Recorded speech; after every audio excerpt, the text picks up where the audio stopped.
አቤቱ ለአፌ ጠባቂ አኑር፣ የከንፈሮቼንም መዝጊያ ጠብቅ። መዝሙረ ዳዊት ምዕራፍ 141 ከቁጥር 3። እግዚአብሔር ለሰዎች ሁሉ መልካምን እንድታደርጉ፣ ሰውን ሁሉ እንደራሳችሁ እንድትወዱ፣ የበደሏችሁንም ሁሉ ይቅር እንድትሉ ቢያዛችሁም እነዚህን 4 ነገሮች ግን በሚስጥር ለራሳችሁ ብቻ እንድትይዟቸው፣ ለማንም እንዳታጋሯቸው አጥብቆ ያስጠነቅቃል። ለማንም ማለት ለወዳጅ ዘመዶቻችሁም እጅግ ለምትወዷቸው ሰዎች እንኳ ሳይቀር ማለት ነው።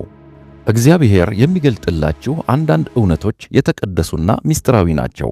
ስለሆነም እነዚህን ምስጢራት ለሰዎች መናገር ከጀመራችሁ በራሳችሁ ላይ መንፈሳዊ ውጊያን ትጋብዛላችሁ። ታዲያ እነዚህ በምስጢር መያዝ ያለባቸው 4 ጉዳዮች ምንድናቸው? አንደኛ፣ ስለ በረከቶቻችሁ ለሰዎች ሁሉ አታውሩ። ከእናንተ ጋር ሆኖ ደስታችሁን የሚያከብር ሁሉ ስለ እናንተ ደስ የሚለው እንዳልሆነ መገንዘብ ጥሩ ነው። ምክንያቱም አንዳንድ ሰዎች በአደባባይ ያደንቋችሁና በሚስጥር ግን የሚቀኑባችሁና የሚጠሏችሁ ይኖራሉ። ይህንን ደግሞ ጠላት የሚጠቀምበት እምነታችሁን ማጥፋት ሲሳነው የትኩረት አቅጣጫችሁን በማስቀየር ነው። ለዚህ ነው አንዳንድ ሰዎች ልክ እግዚአብሔር ሲባርካቸው በሕይወታቸው ነገሮች መመሰቃቀል የሚጀምሩት። ይህ የሚሆነው በሚስጥር መያዝ የነበረባቸውን ጉዳይ ያለ አግባብ በማውራታቸውና በመግለጣቸው ነው። ሰብአ ሰገል ወደ ኢየሱስ መጥተው ከሰገዱለትና ስጦታዎችን ካበረከቱለት በኋላ እግዚአብሔር ወደ ሄሮድስ እንዳይመለሱና ስለ ኢየሱስ እንዳይነግሩት ስላስጠነቀቃቸው በሌላ መንገድ ወደ ሀገራቸው እንደተመለሱ መጽሐፍ ቅዱስ ይነግረናል። ልክ እንደዚሁ አንዳንድ በረከቶቻችሁ ገና ከጅማሬያቸው ለሕዝብ ካስተዋወቃቸዋቸው የሚመጣባቸውን ጫና መቋቋም ስለማይችሉ በቀላሉ ተሰብረው ይጠፋሉ። እግዚአብሔር ያደረገላችሁን ነገር መንገር ለሌለባችሁ ሰዎች ስትነግሯቸው ምቀኝነት፣ ቅናት፣ ጥርጣሬና ነቀፋ ነው የሚከተላችሁ። ስለዚህ ይህን አለማድረግ ጨለምተኝነት ሳይሆን መንፈሳዊ ጥበብ ነው። ስለ በረከቶቻችሁ እግዚአብሔርን ከልባችሁ ለብቻችሁ አመስግኑት። ጊዜውም በደረሰ ጊዜ ጌታን በአደባባይ አክብሩት። ለዓለም ከማወጃችሁ በፊት እግዚአብሔርን በዝምታ አክብሩት። የእውነተኛ በረከት ማረጋገጫው በውስጣችሁ ጌታ የሚያስቀምጠው እርካታና ሰላም ነው እንጂ የማህበራዊ ሚዲያ ፖስቶች፣ የሰዎች ምስጋናና አስተያየቶች አይደሉም። ትክክለኛ መንፈሳዊ እርካታ አዋጅ አያስፈልገውም። በራሱ ጊዜ ራሱ ይገለጣል። እግዚአብሔር የሚሰጣችሁ በረከቶች አደራዎች ጭምር ናቸውና ልትጠብቋቸው ይገባል። በአደራ ለተቀበላችሁት በረከቶቻችሁ መጠንቀቅ ስትችሉ እግዚአብሔር በብዙ እጥፍ ያበዛው ዘንድ ዕድል ፈንታ ትሰጡታላችሁ። ልባችሁን እንደምትጠብቁት አንደበታችሁንም አጥብቃችሁ ተቆጣጠሩት። ሕይወታችሁ ከአንደበታችሁ በላይ ጮክ ብሎ ያወራል። በእግዚአብሔር ፊት በዝምታ የቆያችሁትን ያህል የመንፈስ ቅዱስ ድምፅ በውስጣችሁ ጎልቶ ይሰማችኋል። ሁለተኛ፣ የሰራችሁትን መልካም ሥራና የከፈላችሁትን መሥዋዕትነቶች ለሰዎች አታውሩ። ዓለም የራሳቸውን መልካምነት ሰዎች እንዲያውቁላቸው ለማድረግ ሌት ተቀን በሚጥሩ ሰዎች የተሞላች ናት። እግዚአብሔር የሚወደው ግን እነዚህን ተግባራት በሚስጥር እንድታደርጓቸው ነው። አንተ ግን ምጽዋት ስታደርግ ምጽዋትህ በስውር እንዲሆን ቀኝህ የምታደርገውን ግራህ አትወቅ፣ በስውር የሚያይ አባትህም በግልጥ ይከፍልሃል ሲል ኢየሱስ ክርስቶስ በማቴዎስ ወንጌል ምዕራፍ 6 ቁጥር 3 ላይ ተናግሯል። በሰራችሁት መልካም ሥራ ክብሩን ከእግዚአብሔር ይልቅ እናንተ ከወሰዳችሁ ሽልማታችሁ ሰማያዊ ወይም መለኮታዊ ሳይሆን የሰዎች ጭብጨባና ሆታ ብቻ ይሆናል። ትክክልና መልካም የሆነውን ነገር እያደረጋችሁ መልካምነታችሁ ከእግዚአብሔር ዘንድ ተቀባይነት ሊያጣ ይችላል። ምክንያቱም የልባችሁ መሻት ራሳችሁን ማሳየት ነውና። በዚህም ምክንያት ደግሞ ከእግዚአብሔር የምትቀበሉት አንዳች መልካም ነገር አይኖርም።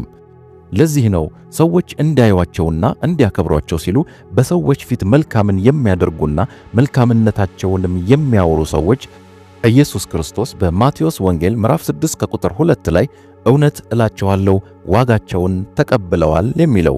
ይህም ማለት ከእኔ የሚቀበሉት ሌላ መልካም ምላሽም ሽልማትም የለም ማለቱ ነው። በማህበራዊ ሚዲያዎች በንግግራችሁ በማንኛውም መንገድ እኔ እንዲህ አደረግሁ፣ እንዲህ ተናግሬ ተፈጸመ ወዘተ እያላችሁ ከተናገራችሁ ክብሩን ከእግዚአብሔር ይልቅ እናንተ ወስዳችኋልና እግዚአብሔር ለራሳችሁ አሳልፎ ይሰጣችኋል። እግዚአብሔር ደግሞ መልካም ሥራችሁን እንድታረጋግጡለት አያስፈልገውም። በስውር የምታደርጉትን ያውቀዋል። በሕይወታችሁ ያሳካችኋቸው ታላላቅ ስኬቶች ምናልባት ብዙ ሰው የማያውቃቸው እናንተ ብቻ የምታውቋቸው ሊሆኑ ይችላሉ። ደግነታችሁ፣ ለተቸገረ መድረሳችሁ፣ የጓዳ እንባችሁ፣ መንፈሳዊ ትጋታችሁ ሁሉ ሰዎች ከሚያውቁላችሁ በስውር የሚያይ አባታችሁ ብቻ ቢያውቅላችሁ ይሻላችኋል። ስትሰጡ ያለ ካሜራ ያለ ግርግር በጸጥታ ስጡ። ስትጸልዩም አዋጅ ሳታሳውጁ በግላችሁ ጸልዩ። ፍቅራችሁም ያለ ግብዝነት በትሕትና የተሸፈነ ይሁን። ይህን ስታደርጉ እግዚአብሔር በአደባባይ ይክሳችኋል። ሦስተኛ፣ ከተጎዳችሁበት ጉዳይ ሙሉ በሙሉ ሳትፈወሱ ስለ ጉዳታችሁ ለሰዎች አትንገሩ። ከደረሰባችሁ ማንኛውም ጉዳት ተፈውሳችሁ ለሰዎች ምስክርነታችሁን መናገርና ከጉዳታችሁ ሳትፈወሱ ስለደረሰባችሁ ጉዳትና ስለ ቁስላችሁ ለሰዎች መናገር ሁለቱ የተለያዩ ናቸው። ምስክርነት እግዚአብሔር ከፈወሳችሁ በኋላ እግዚአብሔር ያደረገላችሁን፣ የፈወሳችሁን፣ ያሳለፋችሁትን ድንቅ ሥራውን ለሰዎች መናገር ነው። ጉዳታችሁ ግን ጌታ እስከሚፈውሳችሁና ከዚያ ሁኔታ እስከምትወጡ ድረስ ለማንም ሳታጋሩ በምስጢር የምትጠብቁት ጉዳይ ነው። አንዳንድ ሰዎች ይህን ያልተፈወሰ ጉዳታቸውን ያለ ጊዜው ቀድመው ለሰዎች ይነግሩና በገዛ እጃቸው በሕይወታቸው ለጠላት የውጊያ ሜዳ ይከፍቱለታል። ልብ በሉ፣ የሚያዳምጣችሁ ሰው ሁሉ ስለ እናንተ ግድ ይለዋል ማለት እንዳልሆነ ማስተዋል ይገባል። አጥብቀህ ልብህን ጠብቅ፣ የሕይወት መውጫ ከእርሱ ነውና ይላል በመጽሐፈ ምሳሌ ምዕራፍ 4 ከቁጥር 23 ላይ። ኢየሱስ ክርስቶስ እንኳን ሁሉን ነገር ለሁሉም ሰው አልገለጠም።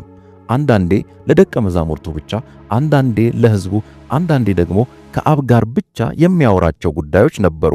ግልጸኝነት አስፈላጊ ጉዳይ ቢሆንም ከስሜታዊነት ይልቅ በመንፈስ ቅዱስ መመራት እጅግ አስፈላጊ ነው። ማለትም ሸክሞቻችሁን ማጋራት ያለባችሁ በመንፈሳዊ አቅማቸው ጠንካራ ለሆኑ ሰዎች እንጂ ሊሰሟችሁ ለተዘጋጁ ሰዎች ሁሉ አይደለም። ምክንያቱም ይህንን ያለ ጊዜውና ያለ ቦታው ካደረጋችሁ እግዚአብሔር ሊፈውሳችሁ የተዘጋጀውን ቁስላችሁን እየወጋችሁ ልታመረቅዙት ትችላላችሁ። ስለዚህ ጉዳታችሁ ምስክርነት እስከሚሆን ድረስ በትዕግሥት ጠብቁ። አራተኛ፣ እግዚአብሔር በሚስጥር የነገራችሁን ሁሉ ለሰዎች አትንገሩ።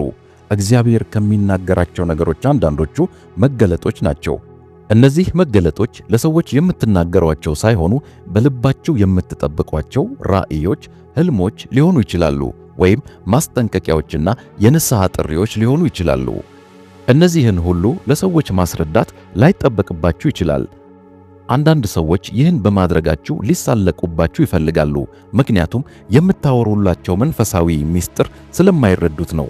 አንዳንዶቹም ራእያችሁን ሊያጨናግፉባችሁ ወይም ጥያቄና ጥርጣሬ እንዲፈጠርባችሁ በማድረግ እግዚአብሔር በልባችሁ የዘራውን ዘር ሊገድሉባችሁ ይችላሉ። ማርያም መልአኩ ገብርኤል የእግዚአብሔርን ልጅ በሥጋ ማኅፀኗ ጸንሳ እንደምትወልደው ሲያበስራት መልአኩ የተናገራትን ታላቅ የምሥራች ለሰዎች ለመናገርና ሰዎች እንዲያምኗት ለማድረግ ምንም አይነት ጥረት አላደረገችም። ነገር ግን በልቧ ተጠብቀው ነበር ተብሎ በሉቃስ ወንጌል ምዕራፍ 2 ከቁጥር 19 ላይ ተጽፏል። መገለጥ ወይም ራእይ ላልተገባ ሁኔታ በተጋለጠ መጠን የመጨንገፍ ዕድሉ ይሰፋል። እግዚአብሔር አንዳንዴ የሚናገራችሁ ሊጠብቃችሁ፣ መመሪያ ሊሰጣችሁ ወይም ሊያዘጋጃችሁ ሊሆን ይችላል።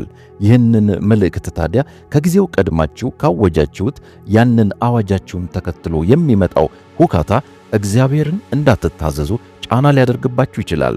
ከእግዚአብሔር የምትቀበሏቸው መንፈሳዊ መመሪያዎች ልክ እንደ ዘር ናቸው። በችግኝነታቸው ከነቀላችኋቸው በፍጹም አያድጉም። መገለጥ ልክ እንደ ገንዘብ ነው። ጥቅሙንና አጠቃቀሙን በሚገነዘቡ ሰዎች ዘንድ ብቻ ተጠቀሙበት። ይህ መልእክት ከጠቀማችሁ ክብር ለጌታ ይሁን እያላችሁ ኮሜንት አድርጉ። መልእክቱ ለብዙዎች ይደርስ ዘንድ ቪዲዮውን ላይክ እና ሼር ማድረግ እንዲሁም ሱፐርናቹራል ቻናልን ሰብስክራይብ ማድረግ አትርሱ። ጌታ አብዝቶ ይባርካችሁ።